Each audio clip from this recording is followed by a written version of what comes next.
I woke up choking on the taste of metal. Hospital lights above me, too white, too cold. Tubes in my arms. My chest hurt from the defibrillator.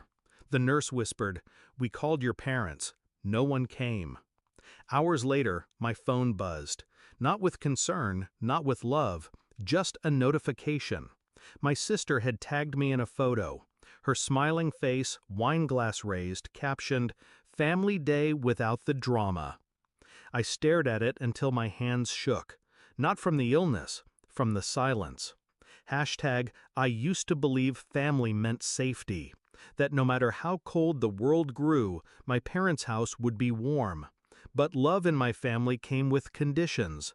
Obedience, money, appearances. I was always the one who didn't fit. Too ambitious, too independent, too much. When I got the job that paid more than my father's annual salary, the pride on his face lasted exactly 2 weeks. Then the questions started. The loans, the guilt trips. Still, I gave. I wanted them to love me.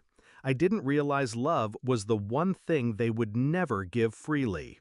Hashtag, that hospital night, I scrolled through messages. Not one from them. Not one. But when my doctor explained how close I had come to dying, I saw my sister's Instagram story, steak dinners, clinking glasses, laughter. They knew. They chose not to come. I didn't cry. I didn't scream. I went still. And when I get still, I get dangerous. Hashtag, 2 days later, still weak, still with wires taped to my skin, my phone vibrated like a wasp in my hand. 65 missed calls. One text from my father. "We need you. Answer immediately." Of course.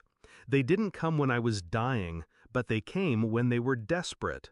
That was my proof. My permission. I didn't answer.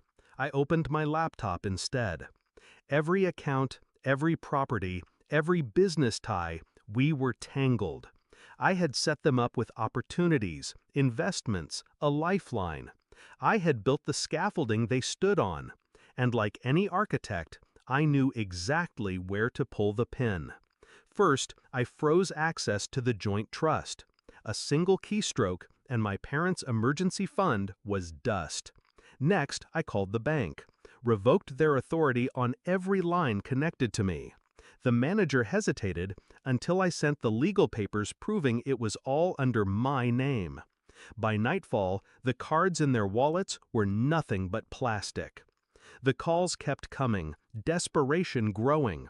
I didn't pick up. I let the silence choke them the way their absence had choked me.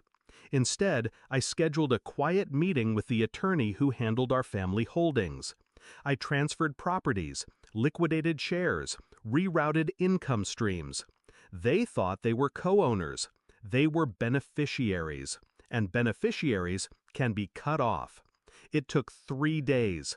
3 days to dismantle the empire they thought was theirs. On the 4th day, still pale, still moving slowly, I walked into their house unannounced. The same house I had paid off years ago. They were huddled in the living room. No laughter now, no wine glasses raised, just panic. My father looked up, eyes bloodshot. "You! Where the hell have you been? Everything's falling apart!" I said nothing at first. I let my silence burn. Then I pulled the phone from my pocket and laid it on the table.